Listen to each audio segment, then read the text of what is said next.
Je m'appelle Carlos Mendes et ce que je vais partager aujourd'hui va complètement changer votre vision de la réalité spirituelle. Avez-vous déjà ressenti qu'il existe quelque chose au-delà de ce que nous pouvons voir? Qu'il existe une vérité que peu ont le courage d'affronter? Que les explications conventionnelles sur la vie et la mort sont insuffisantes pour répondre aux questions les plus profondes de l'existence? Il y a exactement 47 jours, je suis mort pendant 17 minutes entières d'une crise cardiaque massive. Les médecins ont dit qu'il était impossible que je revienne, surtout sans séquelles neurologiques, après une si longue période sans oxygénation cérébrale, mais je suis là, complètement lucide et rétabli. Et je ne suis pas ici par hasard, ni par un miracle médical inexplicable. Je suis ici parce que j'ai été renvoyé porteur d'un message urgent concernant la séparation spirituelle qui a déjà commencé à se produire dans le monde. Une séparation silencieuse, invisible à l'œil nu, mais absolument réelle et palpable pour ceux qui ont éveillé leur perception spirituelle. Une séparation que la plupart des gens ne peuvent percevoir, mais qui détermine, en cet instant même, le destin éternel de chaque âme incarnée. Ce message ne s'adresse pas à tout le monde.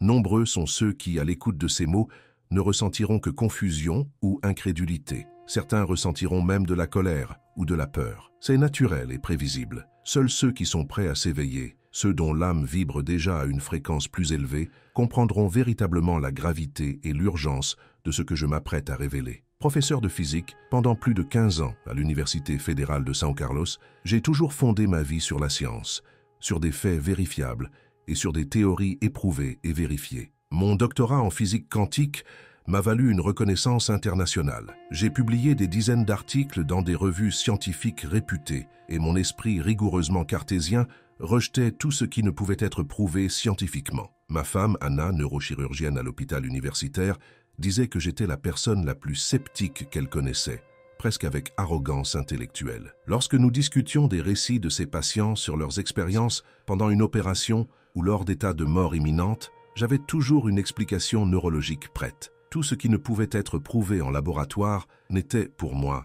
que superstition ou imagination, le fruit d'esprits désespérés cherchant du réconfort dans la peur de la finitude. Je ridiculisais publiquement quiconque parlait d'expériences spirituelles ou de vie après la mort, usant de ma position universitaire pour discréditer systématiquement ces récits. J'étais fermement convaincu qu'à la mort, nous cessons tout simplement d'exister. Nos corps se décomposent et notre conscience, qui pour moi n'était qu'un sous-produit des processus électrochimiques du cerveau, s'éteint à jamais comme un téléviseur qui s'éteint. C'était ma vérité inébranlable, mon paradigme scientifique, ma zone de confort intellectuel. Mais maintenant, je suis là, tremblante rien qu'en me remémorant ce que j'ai vu de l'autre côté. Mon corps entier frissonne au souvenir de chaque détail de ces 17 minutes de mort clinique. Mes mains transpirent, ma voix s'affaiblit, ma respiration devient haletante. Partager cela à un prix élevé, que je paye quotidiennement. J'ai perdu des amis de longue date qui n'acceptent pas ma transformation. Des collègues de département me regardent avec suspicion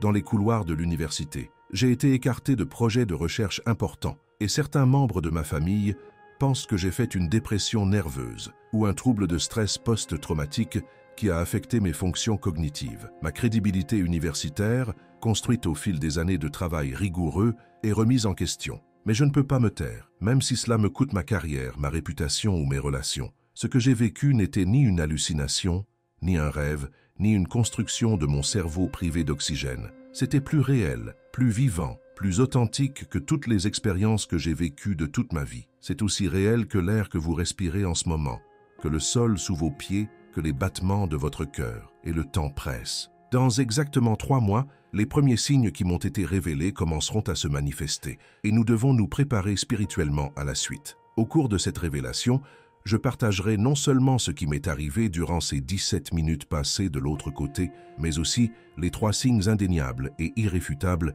qui précèdent le grand événement final. Des signes gravés dans ma conscience avec une clarté et une précision qui défient toute explication rationnelle. Je décrirai en détail ce que j'ai vu, ressenti, appris sur la nature de la réalité et l'avenir imminent qui nous attend. Je montrerai comment la première séparation spirituelle s'opère déjà silencieusement autour de nous, divisant famille, église, communauté et même des nations entières. Des personnes autrefois proches s'éloignent inexplicablement. D'autres, qui ne se sont jamais rencontrées, sont attirées les unes vers les autres par une résonance spirituelle qui transcende la logique. Cette séparation n'est ni politique, ni idéologique, ni religieuse au sens conventionnel du terme. C'est quelque chose de bien plus profond, qui se produit au niveau de l'âme elle-même, de la conscience essentielle de chaque être humain. Cette séparation est le prélude à ce qui est à venir, la préparation du grand événement qui transformera radicalement l'expérience humaine sur Terre. Le comprendre maintenant, pendant qu'il est encore temps,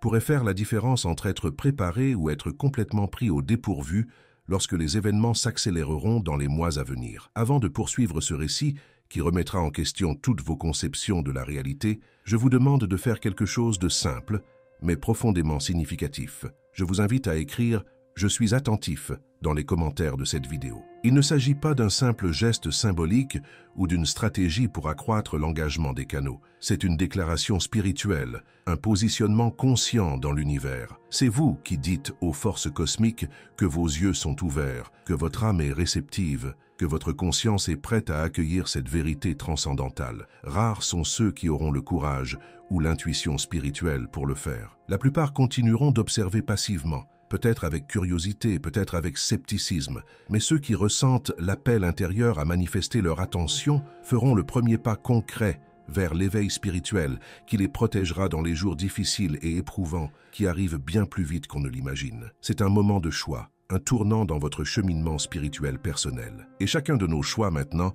aura des répercussions qui se répercuteront à jamais. C'était un mercredi comme les autres, le 3 septembre 2025. Je me suis réveillé à 6h15, comme toujours les jours d'école, au son du réveil numérique à côté de mon lit. La première chose que j'ai ressentie a été une légère gêne dans la poitrine, rien d'alarmant, juste une sensation de lourdeur que j'attribuais à une indigestion de la veille, ou peut-être à l'anxiété liée au séminaire que je donnais ce matin-là. J'ai bu mon café noir habituel, tout en révisant mes notes pour le cours que je donnerais sur les implications philosophiques de la mécanique quantique, un sujet qui suscitait toujours de vifs débats parmi mes étudiants. Le ciel était étrangement rouge ce matin-là, avec des reflets violets que je n'avais jamais vus auparavant. J'ai remarqué et même photographié avec mon téléphone portable, mais je n'y ai pas prêté beaucoup d'attention, si ce n'est pour évoquer ce phénomène optique atmosphérique en cours. Anna était déjà partie aux urgences de l'hôpital, laissant juste un petit mot sur le réfrigérateur annonçant son retard. Ironiquement,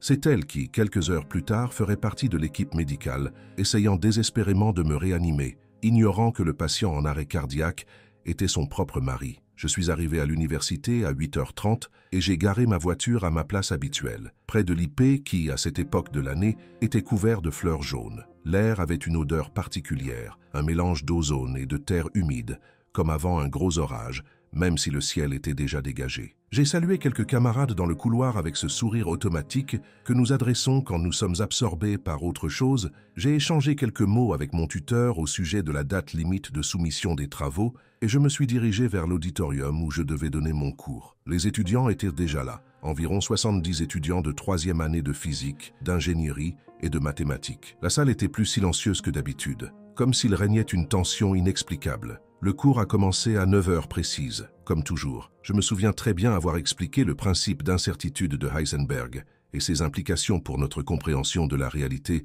lorsque j'ai ressenti une pression écrasante sur ma poitrine, comme si quelqu'un avait posé une enclume sur moi. La craie tomba de mes mains, faisant un bruit étrangement amplifié par le silence soudain de la salle. J'essayais de respirer, mais mes poumons refusèrent de réagir, comme s'ils s'étaient transformés en béton. Je m'agrippais au bureau pour me stabiliser, renversant mes papiers et le verre d'eau qui explosa au sol. Ma vision commença à s'obscurcir sur les bords, comme un tunnel se refermant peu à peu. J'entendis des voix lointaines, des appels à l'aide, des bruits de chaises qui raclaient. Les élèves comprirent que quelque chose n'allait vraiment pas. Leurs expressions d'inquiétude et de peur furent la dernière chose que je vis avant de m'effondrer sur le sol de la classe, le côté gauche de mon visage heurtant le carrelage froid. Ce qui se passa ensuite est difficile à décrire avec des mots humains, limité à exprimer des expériences transcendant le physique. Soudain, je ne ressentis plus aucune douleur. Le poids écrasant sur ma poitrine avait complètement disparu, remplacé par une sensation de légèreté indescriptible, comme si mon être était devenu pure énergie. Je flottais au-dessus de mon corps, à environ 2 mètres de hauteur,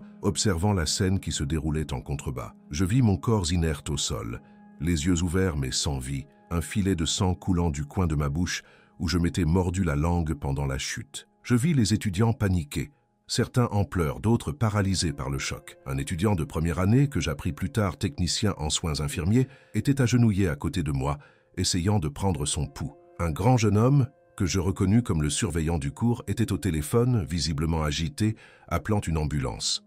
2 autres étudiants coururent chercher le défibrillateur dans le couloir. Je vis tout avec une clarté stupéfiante, chaque détail amplifié, comme si mes sens avaient été décuplés. Je pouvais entendre des conversations dans d'autres pièces, ressentir la peur et la confusion émanant des gens comme des vagues d'énergie palpables, remarquer de minuscules détails comme la poussière flottant dans la lumière du soleil qui traversait les fenêtres, le bourdonnement du système de ventilation, l'odeur de craie et de livres imprégnant la pièce. Le plus étrange était que je ne ressentais aucun attachement à mon corps étendu sur le sol, aucune urgence d'y retourner. C'était comme observer un objet étranger, un manteau porté depuis des années, désormais usé et inutile. J'étais parfaitement conscient, plus conscient que jamais, avec une lucidité absolue, sans le brouillard de pensées éparses ou d'inquiétudes qui accompagnent habituellement notre conscience. J'ai vu les ambulanciers arriver 7 minutes après le malaise, selon l'horloge de la chambre. Je les ai vus travailler frénétiquement, appliquant le défibrillateur, injectant de l'adrénaline,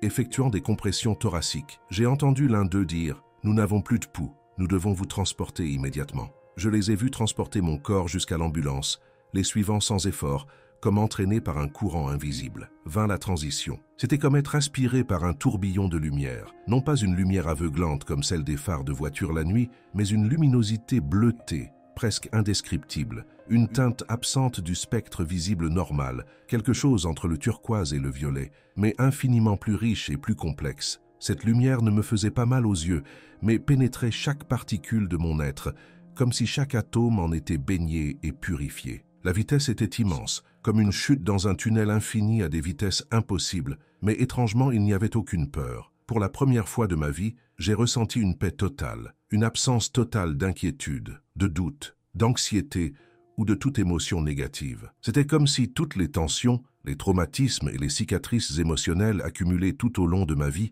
s'étaient instantanément dissous, ne laissant place qu'à un état de sérénité parfaite et absolue. Au cours de ce voyage dans le tunnel de lumière, j'ai eu une perception claire de la nature du temps. Ce qui semblait être des heures n'était peut-être qu'une fraction de seconde à l'échelle terrestre. Le temps tel que nous le connaissons n'existait tout simplement pas dans cette dimension. Tout se déroulait simultanément, passé, présent et futur, entrelacés dans un éternel présent. Alors que la sensation de mouvement s'estompait, je me suis retrouvé dans un lieu qui n'en était pas vraiment un au sens physique du terme. Il n'y avait ni mur, ni plafond, ni sol défini, ni structure architecturale, ni paysage reconnaissable, mais je n'étais pas non plus dans le vide. J'avais l'impression d'exister simultanément dans plusieurs dimensions, comme si chaque point de l'espace contenait une infinité d'informations auxquelles je pouvais accéder simplement en dirigeant mon attention. Les couleurs étaient vives et abondantes, des couleurs que je n'avais jamais vues auparavant et que je ne pouvais nommer, des couleurs qui semblaient avoir une profondeur, une texture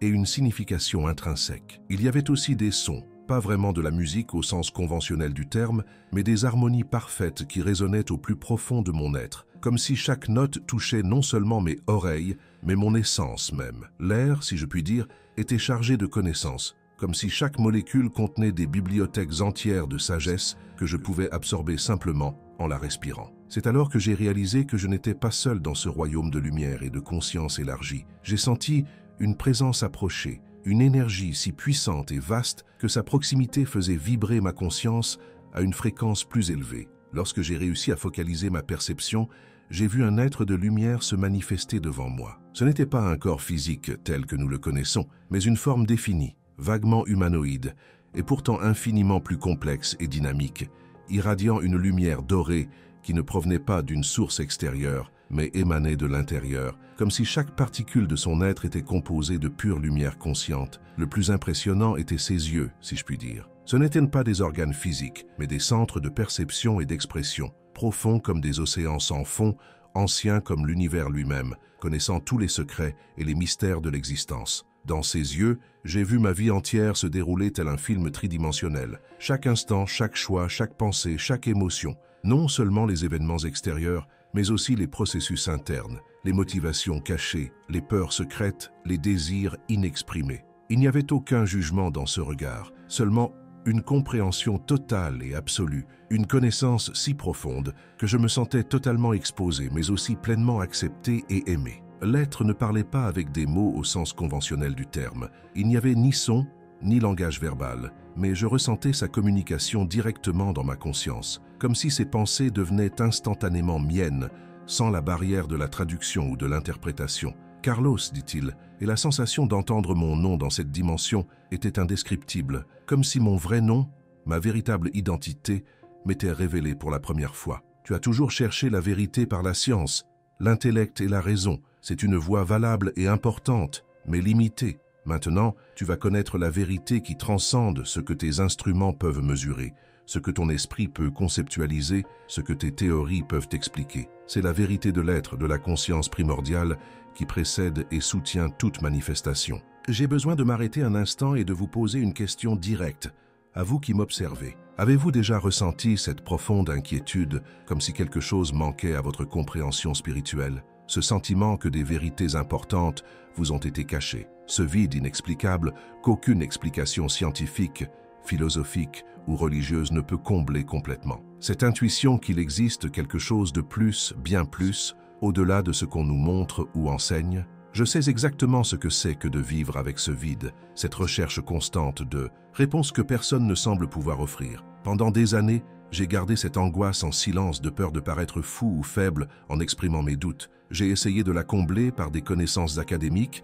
des théories scientifiques, un rationalisme extrême, mais rien n'a touché ce point précis en moi qui restait insatisfait, incomplet. Si vous vous reconnaissez dans ce que je décris, sachez que vous n'êtes pas seul dans ce voyage. Vous n'imaginez rien, vous n'êtes pas irrationnel, vous ne souffrez d'aucun déséquilibre émotionnel ou psychologique. Cette agitation est réelle et a un but. C'est votre âme qui essaie de communiquer avec vous, de vous éveiller à une réalité plus profonde. Des milliers de personnes vivent actuellement le même éveil, partout dans le monde, et il est important que vous vous reconnaissiez, que vous ne soyez ni isolé ni aliéné dans ce voyage d'expansion de conscience. J'aimerais donc vous demander quelque chose de spécial. Laissez la phrase « Je suis éveillé et prêt » dans les commentaires afin que les autres puissent constater qu'ils ne sont pas seuls. Votre commentaire pourrait être le signe que quelqu'un a besoin de trouver le courage de poursuivre sa quête spirituelle. Parfois, il suffit de savoir que d'autres suivent le même chemin, font face aux mêmes défis et se posent les mêmes questions.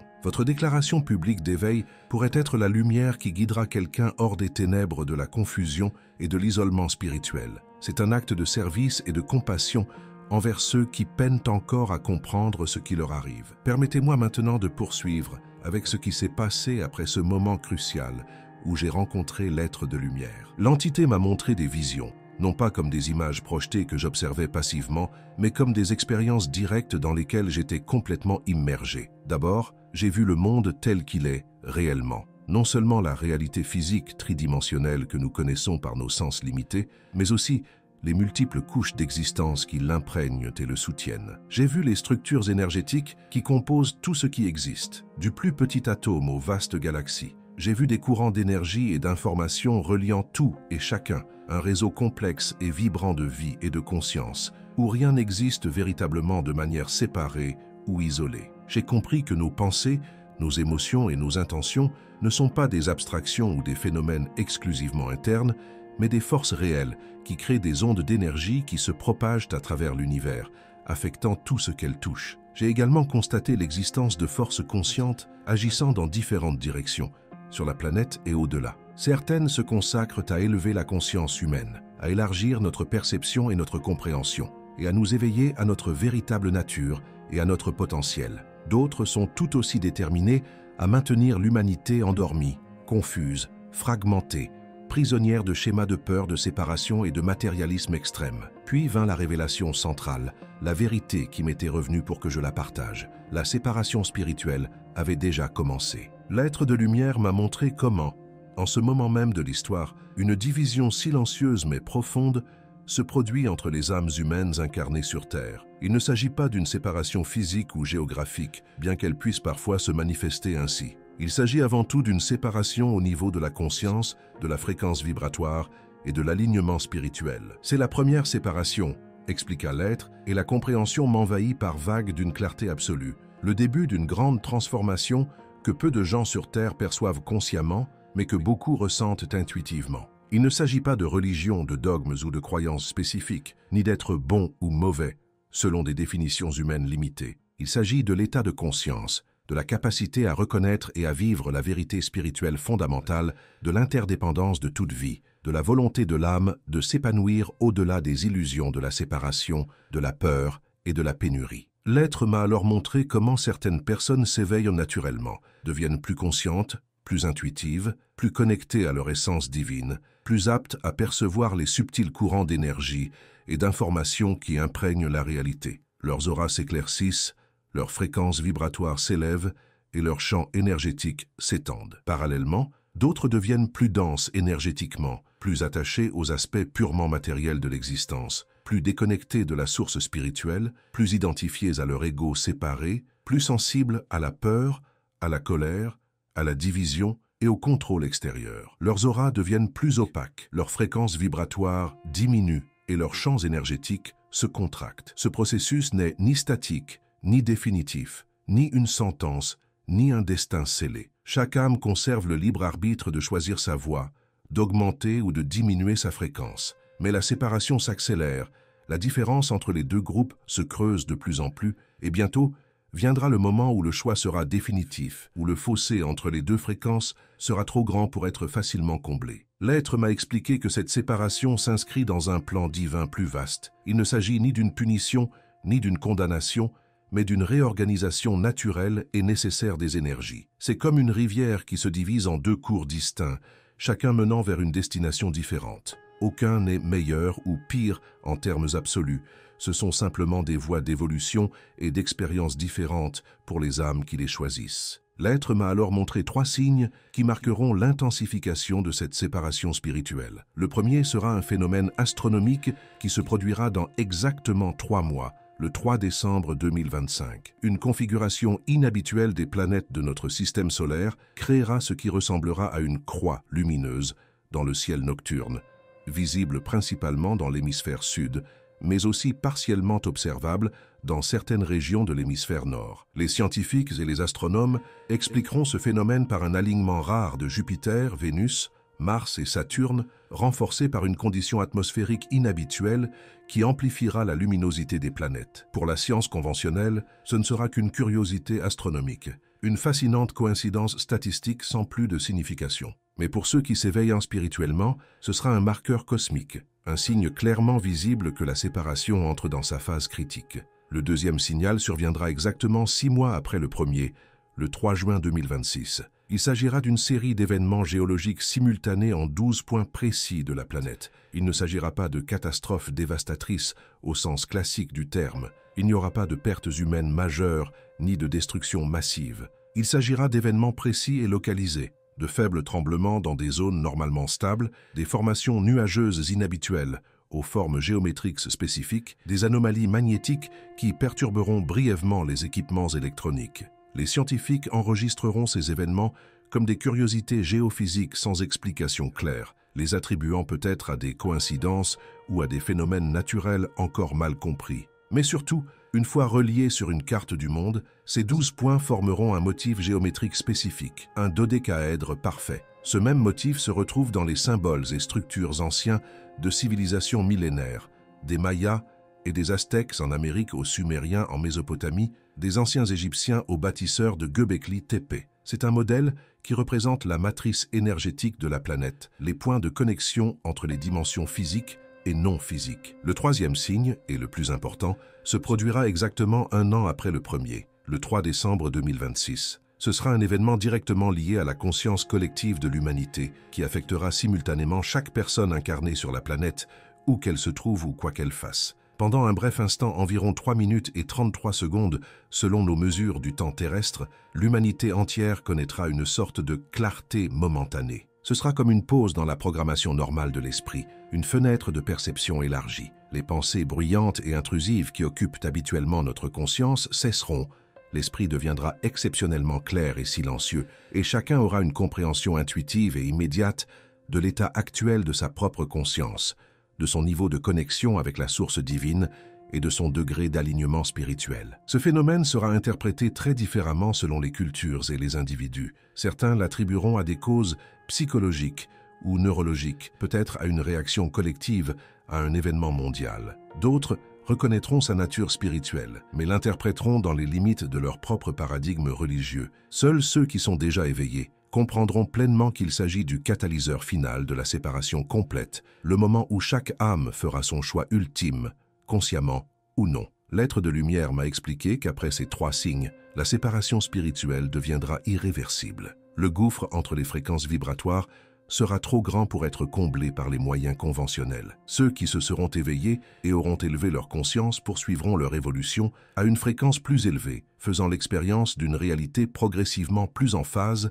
avec les principes d'amour, d'unité, de coopération et de créativité. Leur perception s'élargira pour inclure des dimensions auparavant invisibles, et leur connexion à la source divine deviendra plus directe et consciente. À l'inverse, ceux qui sont restés en sommeil, prisonniers de schémas de peur, de séparation et de matérialisme, poursuivront des cycles d'apprentissage plus denses et plus exigeants, dans une réalité qui reflètera et amplifiera ces schémas limitants, jusqu'à ce qu'enfin, à leur rythme, ils s'éveillent eux aussi à une compréhension plus large. « Tu dois revenir », me communiqua l'être, avec une intensité qui résonna dans tout mon être. Ce n'était pas un ordre, mais le rappel d'un accord conclu avant même mon incarnation. Ton temps physique n'est pas encore terminé. Tu as un but à accomplir, un message à partager avec ceux qui sont prêts à l'entendre. Tu dois être un pont, un messager, entre les dimensions en ce moment critique de l'évolution planétaire. J'ai senti une hésitation monter en moi, non pas par peur de retourner à la densité physique, mais à cause de l'énormité de la responsabilité.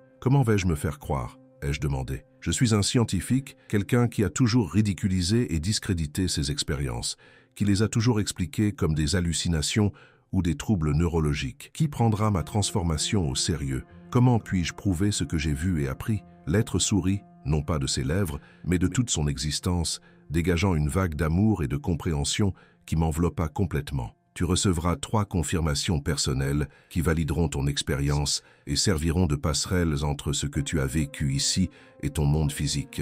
Et ceux qui doivent entendre ton message, ceux dont l'âme est prête à s'éveiller, recevront également des signes dans leur vie, des synchronicités et des confirmations intérieures qui résonneront avec tes paroles. Ne t'inquiète pas pour ceux qui ne croiront pas, les sceptiques, les endormis. Ils cheminent chacun à leur rythme et leur scepticisme n'est pas un obstacle au plan divin. Concentre-toi sur ceux qui sont prêts, ceux dont le cœur s'ouvrira à ton message comme les fleurs s'ouvrent au soleil matinal. Avant même de pouvoir poser d'autres questions, j'ai ressenti une tension au plus profond de mon être, comme si une corde invisible se tendait. L'indescriptible sensation de paix et d'expansion s'estompa progressivement, et je réalisai avec une clarté absolue que j'étais rappelé au monde physique, à mon corps, à la densité tridimensionnelle que j'avais temporairement quittée. L'être de lumière m'enveloppa une dernière fois de son énergie, dans une sorte d'étreinte cosmique, me transmettant directement connaissance, compréhension et codes énergétiques qui allaient progressivement s'intégrer à ma conscience au cours des semaines et des mois suivants, à mesure que je parvenais à les traiter et à les intégrer. Souvenez-vous, furent ces derniers mots avant que je ne commence mon voyage de retour. La séparation spirituelle a déjà commencé et s'accélère rapidement, mais chaque âme humaine conserve la liberté sacrée de choisir la fréquence vibratoire à laquelle elle souhaite exister, la réalité avec laquelle elle souhaite raisonner. Votre rôle n'est pas de convaincre ou de convertir, ni de juger ou de critiquer. Votre rôle est simplement d'informer, d'éveiller, de rappeler à ceux qui sont prêts à se souvenir de leur nature divine et de leur but suprême en ce moment planétaire crucial. Retourner au corps physique était différent du quitter. Au lieu du tourbillon de lumière, c'était comme plonger dans des couches de réalité de plus en plus denses, chacune plus restrictive et contraignante que la précédente. Je sentais ma conscience élargie se comprimer progressivement, tel un océan infini contraint de tenir dans un verre d'eau. Je sentais ma perception multidimensionnelle se rétrécir, les sens subtils se fermer un à un, jusqu'à ne laisser subsister que le spectre sensoriel humain limité. Je ressentais le poids de la matière physique, la densité du corps biologique, la friction de l'énergie vitale parcourant les méridiens et les chakras. Je sentais ma conscience se reconnecter cellule par cellule à mon corps physique qui me semblait lourd, limité et inconfortable comparé à la liberté que j'avais éprouvée dans les dimensions supérieures. Quand j'ai ouvert les yeux, j'étais aux soins intensifs de l'hôpital universitaire. Les néons au-dessus de ma tête semblaient d'une luminosité aveuglante après la douceur de la lumière dimensionnelle que j'avais perçue. L'air sentait l'antiseptique et les médicaments, et le bip constant des moniteurs cardiaques et respiratoires créait une cacophonie mécanique étrangement discordante et artificielle. Anna était à côté de moi, toujours vêtue de sa blouse blanche me serrant la main, les yeux rouges et gonflés par les pleurs. Son visage exprimait un mélange d'épuisement, de soulagement et d'incrédulité. Les moniteurs cardiaques se sont déclenchés dès que j'ai repris connaissance et le rythme régulier de l'électrocardiogramme a rempli la pièce. L'équipe médicale s'est précipitée à l'intérieur,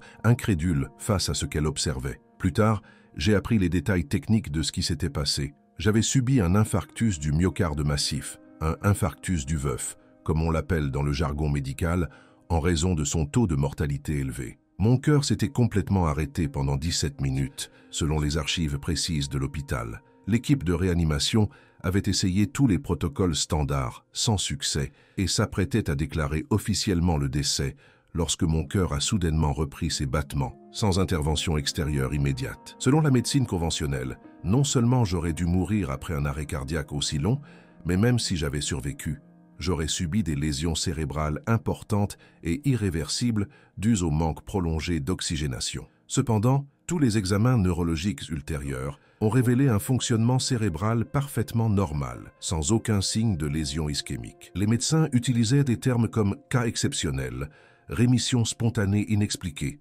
et « anomalie médicale », mais je connaissais la vérité. C'était bien plus qu'un hasard ou une bizarrerie biologique. C'était la première confirmation personnelle de ce que l'être de lumière avait mentionné. La preuve physique et mesurable que mon expérience n'était pas une simple hallucination produite par un cerveau mourant. Les semaines qui ont suivi ma sortie de l'hôpital ont été à la fois fascinantes et difficiles. J'ai essayé d'expliquer à Anna ce que j'avais vécu, assis sur la véranda de notre maison, un après-midi de fin d'après-midi, à contempler le soleil se coucher derrière les montagnes. J'ai choisi chaque mot avec soin, essayant de traduire dans un langage humain limité une expérience qui la transcendait fondamentalement. Mais les mots me semblaient inadéquats, pauvres et creux, comme essayer de décrire le goût d'un fruit exotique à quelqu'un qui n'en a jamais goûté, ou d'expliquer les couleurs à un aveugle de naissance. Anna écoutait patiemment, avec ce regard sceptique et analytique que je connaissais si bien, ce même regard clinique que j'avais l'habitude d'accorder aux personnes qui me rapportaient des expériences spirituelles ou des phénomènes inexpliqués. Elle posait des questions pointues et pertinentes, cherchant des failles dans mon récit ou des explications alternatives. En tant que médecin et scientifique, son esprit cherchait naturellement à cadrer mon expérience dans les paradigmes connus des neurosciences et de la psychologie. Elle parlait des effets possibles de l'hypoxie cérébrale, des hallucinations induites par la libération de DMT endogène pendant le processus de mort, des fabulations créées par le cerveau pour combler les trous de mémoire. Je ne pouvais pas lui en vouloir pour son approche. Après tout, jusqu'à il y a 47 jours, j'aurais réagi exactement de la même manière, peut-être avec encore plus de scepticisme et de condescendance. Mais quelque chose en elle, peut-être la même intuition qui faisait d'elle une médecin exceptionnellement compétente, semblait reconnaître qu'il y avait quelque chose de différent cette fois, quelque chose que les explications conventionnelles ne pouvaient pleinement saisir. « Vous êtes différent », dit-elle finalement après un long silence contemplatif. « Je ne peux pas expliquer exactement comment, mais vous n'êtes plus le même homme que j'ai connu toutes ces années. C'est comme si quelque chose de fondamental avait changé, non seulement dans vos croyances ou vos opinions, mais dans votre essence même. La seconde confirmation promise par l'être de lumière est arrivée 2 semaines après mon retour, lorsque j'ai trouvé dans mon bureau universitaire un vieux livre dont je ne me souvenais pas l'avoir acheté. Il était simplement là, sur l'étagère du bas, parmi des traités de physique quantique et des manuels de mathématiques avancées. C'était un ouvrage à la reliure de cuir usé, dont le titre gravé en lettres d'or, presque effacé par le temps, était « Les configurations célestes et leurs implications métaphysiques ». Il s'agissait d'un traité écrit en 1897 par Frederick Allington, un astronome britannique peu connu, ridiculisé par la communauté scientifique de son époque. Le livre décrivait, avec une précision stupéfiante, la configuration planétaire exacte qui m'avait été montrée comme le premier signe. Allington appelait cette configuration la porte céleste et la décrivait comme un moment rare où les barrières entre les dimensions s'affaiblissent, permettant un plus grand flux d'énergie cosmique vers le plan terrestre.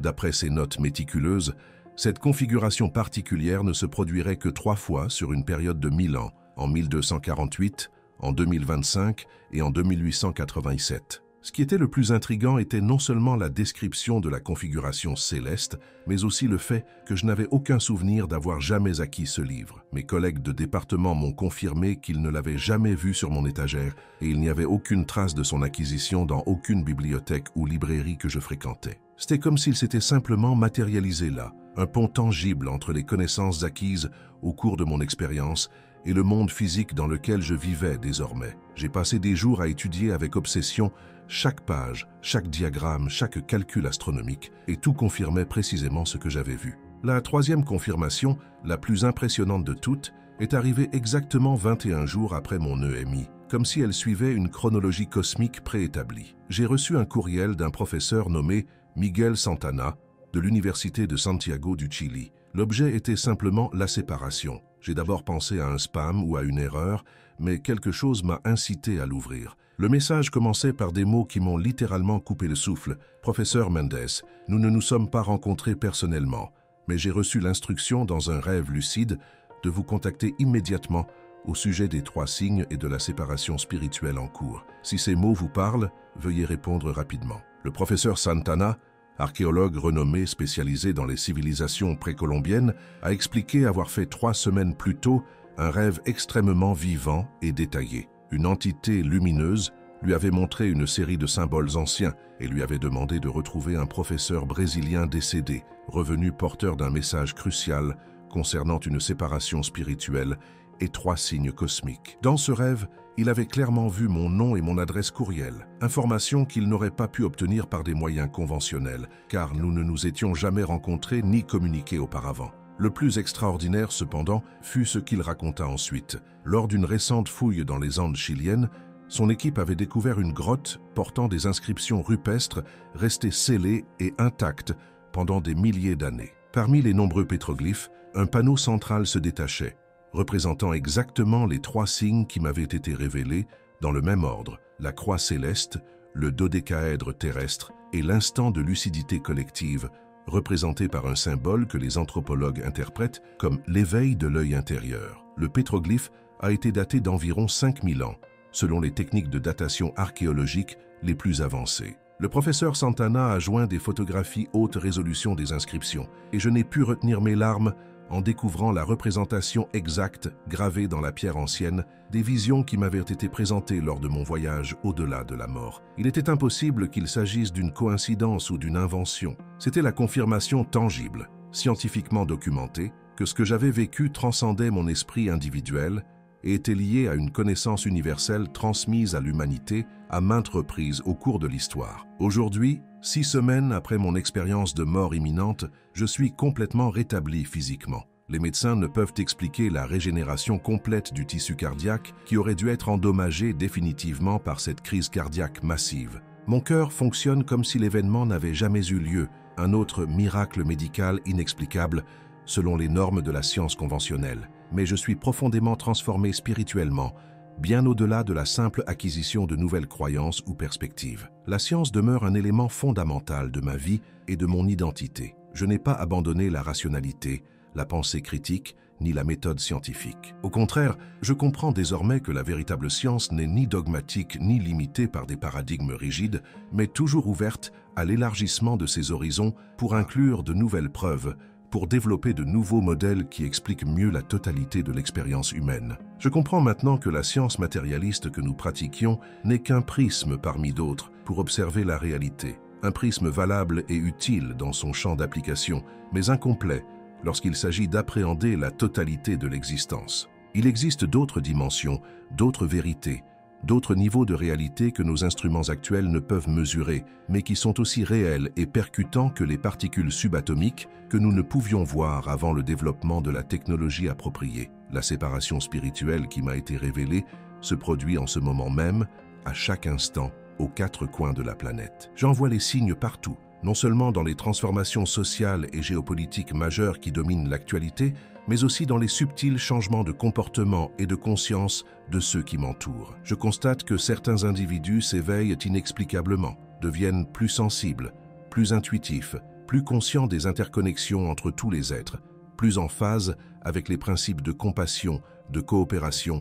et de durabilité. Parallèlement, j'observe que d'autres semblent devenir plus denses énergétiquement, plus obsédés par les préoccupations matérielles, plus prisonniers de schémas de peur, de séparation et de conflit, plus facilement manipulés par des forces extérieures qui se nourrissent de ces énergies de basse fréquence. Cette séparation ne concerne pas le bien et le mal au sens moral et traditionnel que nous enseignent les religions conventionnelles. Elle ne concerne pas le péché et la vertu, le paradis et l'enfer, le salut et la damnation. Elle concerne les fréquences de conscience, les états vibratoires, l'éveil ou le sommeil spirituel. Et surtout, c'est un choix individuel que chaque être humain fait à chaque instant, consciemment ou inconsciemment par ses pensées, ses émotions, ses paroles et ses actes. Personne ne peut faire ce choix à votre place. Ni moi, ni les chefs religieux ou spirituels, ni les scientifiques ou les philosophes, ni les gouvernements ou les institutions. Vous êtes souverain dans votre cheminement spirituel. Ce que je peux faire, ce pourquoi j'ai été renvoyé, c'est vous alerter que la séparation se produit et s'accélère rapidement, et que les signes se rapprochent. Les premiers seront visibles dans le ciel nocturne dans exactement 82 jours, à compter de la nuit du 3 décembre 2025, lorsque Jupiter, Vénus, Mars et Saturne formeront une configuration cruciforme parfaite, ce que les astronomes qualifieront de rare et intéressante coïncidence statistique, mais sans plus grande signification. Mais vous qui m'entendez maintenant, qui ressentez la résonance de ces mots au plus profond de vous, saurez que c'est bien plus que cela. C'est le premier marqueur cosmique, le premier signe tangible que les prophéties et les visions partagées par les médiums et les mystiques à travers l'histoire se manifestent à notre époque. Beaucoup de gens rejetteront mon expérience et mon témoignage comme étant délirants, comme une défaillance neurologique causée par un manque d'oxygène au cerveau lors d'un arrêt cardiaque. Mes propres collègues du département de physique élaborent déjà des théories expliquant que mon cas est un exemple fascinant de la manière dont le cerveau crée des récits cohérents pour combler les vides de conscience lors d'états altérés. Certains adeptes de religions traditionnelles me qualifient d'hérétique pour avoir remis en question leurs dogmes établis ou suggèrent que j'ai été trompé par des forces négatives déguisées en lumière. Les matérialistes ridiculisent l'idée d'une vie après la mort ou de dimensions non physiques, les considérant comme des fantasmes réconfortants d'un esprit incapable d'accepter sa propre mortalité. Mais je sais ce que j'ai vu, je sais ce que j'ai ressenti, je sais ce que j'ai vécu avec une certitude qui transcende la foi ou la croyance, car il ne s'agit pas de croire en quelque chose d'extérieur, mais de savoir quelque chose qui fait désormais partie intégrante de mon être. Et plus important encore que ma certitude personnelle, je vois la confirmation se manifester quotidiennement, tant sous la forme de preuves objectives comme le livre ancien et les découvertes archéologiques, que dans les synchronicités et les transformations subjectives que j'observe en moi-même et chez les autres. Des personnes que je n'ai jamais rencontrées en personne me contactent avec des rêves, des visions ou des intuitions qui corroborent précisément ce que je partage. Certaines décrivent avoir vu le même être de lumière, la même configuration planétaire, les mêmes symboles que ceux qui m'ont été montrés. D'autres font état de changements radicaux dans leur perception et leur sensibilité ces dernières semaines, comme si un voile se levait progressivement de leurs yeux. L'information me parvient par des canaux improbables, provenant de sources lointaines et apparemment sans lien entre elles, convergeant toutes pour confirmer et approfondir ce qui m'a été révélé, comme si l'univers lui-même conspirait pour valider et amplifier ce message crucial. Ce que vous ferez de ces informations dépend entièrement de votre niveau actuel d'éveil spirituel, de votre préparation intérieure à les recevoir et à les intégrer. Certains, en regardant cette vidéo, ressentiront une profonde résonance, une reconnaissance instantanée, une certitude inexplicable que ces mots contiennent du vrai, comme si quelque chose en vous savait déjà tout cela et attendait simplement le bon moment pour se le rappeler. D'autres ressentiront de la curiosité, de l'intérêt, peut-être un léger malaise, mais conserveront un scepticisme sain, parfaitement compréhensible et respectable. Et certains, enfin, rejetteront tout cela comme une absurdité, les divagations d'un universitaire atteint de lésions cérébrales, une superstition ou une pseudoscience indigne d'une seule seconde d'attention sérieuse. Toutes ces voix sont valables, toutes ces réponses légitimes, car chaque âme a son propre rythme d'évolution, son propre rythme d'éveil, son propre processus unique d'expansion de conscience. Il n'y a là aucun jugement, ni juste ni faux, ni supérieur ni inférieur. Il n'y a que différentes étapes d'un voyage infini de découverte de soi et d'épanouissement spirituel. Si vous sentez que ce message résonne en vous, si vous percevez dans ces mots une vibration de vérité qui transcende la logique rationnelle ou les croyances établies, je vous invite à prêter une attention particulière aux synchronicités qui se produiront dans votre vie au cours des semaines et des mois à venir. Des nombres qui se répètent sans cesse comme 11, 11, 333 ou 555. Des coïncidences improbables qui défient les lois de la probabilité. Des rêves saisissants et significatifs qui semblent communiquer des messages directs. des intuitions soudaines qui surgissent de nulle part mais qui sont porteuses d'une certitude absolue, des rencontres fortuites avec des personnes qui vous apportent précisément l'information ou l'énergie dont vous aviez besoin à ce moment précis. Ce sont les moyens par lesquels votre moi supérieur, votre essence divine, tente de communiquer avec vous à travers les limites de l'esprit tridimensionnel, confirmant que vous êtes sur le chemin de l'éveil et vous guidant vers la prochaine expansion de conscience. Certaines pratiques peuvent accélérer votre processus d'élévation de fréquence et vous préparer à la séparation spirituelle. La méditation quotidienne, même de 7 minutes le matin, crée un espace de silence intérieur et de clarté qui facilite la connexion avec des dimensions plus subtiles de la conscience. Être attentif à vos réactions émotionnelles et à vos schémas de pensée tout au long de la journée révèle les conditionnements et les programmations qui peuvent maintenir votre fréquence vibratoire basse et limitée. Un contact régulier avec les éléments naturels, l'eau courante, le soleil levant, les arbres centenaires, la terre pure, recalibre votre champ énergétique, l'harmonisant avec l'harmonie naturelle et le rythme organique de la planète, elle-même en pleine élévation vibratoire. Mais la pratique la plus puissante de toutes, telle que l'être de lumière me l'a révélée, est étonnamment simple et accessible à tous, quelle que soit leur origine et leur situation. C'est l'intention consciente, la déclaration claire et précise de votre choix vibratoire. Chaque matin au réveil, avant que votre esprit ne soit submergé par les soucis et les tâches de la journée, déclarez à voix haute et avec une conviction absolue votre intention d'élever votre conscience, de percevoir la vérité derrière les illusions qui nous entourent, de vous aligner sur votre véritable nature divine, de servir le but suprême de votre âme en ce moment crucial de l'évolution planétaire. Cette déclaration d'intention quotidienne crée des vagues d'énergie qui réorganisent la matrice vibratoire autour de vous, attirant des expériences, des rencontres et des informations en résonance avec votre choix conscient de vous éveiller et de vous élever. Nous approchons d'un moment critique et décisif dans l'histoire de l'humanité et de la planète Terre. Il ne s'agit pas de la fin du monde au sens apocalyptique et catastrophique que certaines traditions religieuses ont prédit. Il ne s'agit ni de destruction ni d'annihilation. C'est la fin d'un cycle évolutif et le début d'un autre, une transition entre différents niveaux de conscience et d'existence. La séparation spirituelle qui s'opère est une étape naturelle et nécessaire de ce processus de transition. Nul besoin de peur, d'anxiété ou de panique. Il suffit de prendre conscience, de se préparer et de s'aligner intentionnellement sur la fréquence vibratoire que vous choisissez d'expérimenter. Vous qui avez regardé cette vidéo jusqu'ici, ce n'est ni le fruit du hasard ni une coïncidence. Ce n'est pas un algorithme aléatoire ni une recommandation arbitraire qui vous a conduit à ce message précis, à ce moment précis de votre vie. C'est une convergence précise de facteurs spirituels et énergétiques, un alignement cosmique qui a relié votre recherche à cette information. Quelque chose en vous, au plus profond de votre être, a reconnu la vérité vibratoire de ces mots,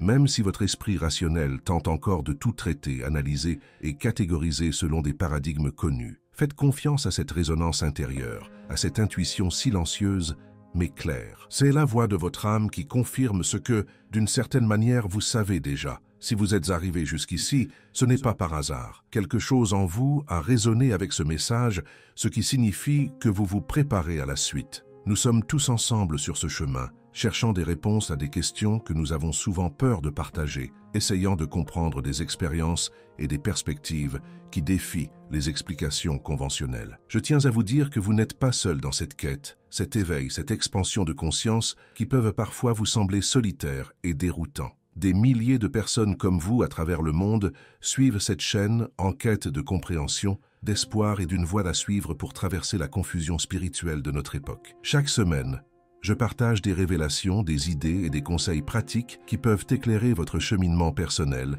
et clarifier des questions existentielles et spirituelles que vous nourrissez peut-être depuis des années, voire des vies. Si ce message vous a touché, s'il a éveillé en vous quelque chose d'inexpliqué ou de difficile à rejeter, je vous invite à rejoindre notre communauté de chercheurs et d'éveillés. Abonnez-vous à la chaîne pour cheminer ensemble en cette période extraordinaire de transformation planétaire. Il ne s'agit pas seulement de recevoir des notifications de nouvelles vidéos, mais de participer activement à un mouvement de personnes qui s'éveillent à une réalité plus profonde et plus vraie, qui élèvent consciemment leur fréquence vibratoire et qui choisissent de s'aligner sur la nouvelle Terre qui émerge. En activant la cloche de notification, vous êtes assuré de ne manquer aucune révélation importante, aucun avertissement urgent, aucun conseil pratique, surtout en cette période décisive que nous traversons, alors que nous approchons rapidement du premier signe céleste, laissez un commentaire indiquant le pays d'où vous regardez. Il ne s'agit pas seulement d'une curiosité géographique, mais cela me permettra d'adresser des prières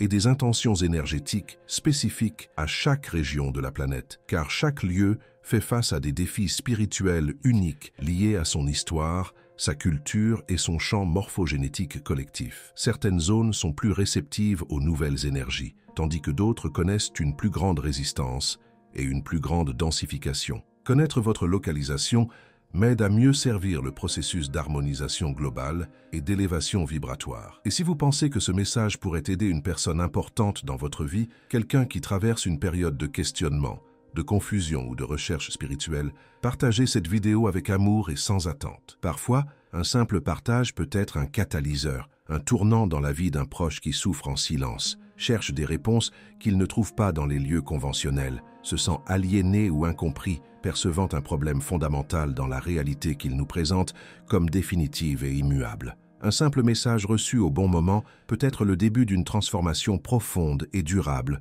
pour un être cher. J'apprécie profondément le temps et l'attention que vous avez accordé à ce message. Votre présence ici, votre engagement, votre ouverture à envisager des possibilités qui remettent en question le consensus établi, tout cela est significatif et précieux, bien au-delà de ce que vous pouvez imaginer en ce moment. Que la paix qui transcende toute compréhension, la paix que j'ai éprouvée durant mes 17 minutes de l'autre côté, la paix qui vous est due en tant qu'expression individuelle de la conscience divine, protège votre cœur et votre esprit, tandis que vous assimilez ce que j'ai partagé aujourd'hui et vous préparez aux développements extraordinaires qui nous attendent dans les mois à venir. Nous sommes ensemble dans ce voyage cosmique, unis par des liens qui transcendent le temps, l'espace et toute séparation apparente.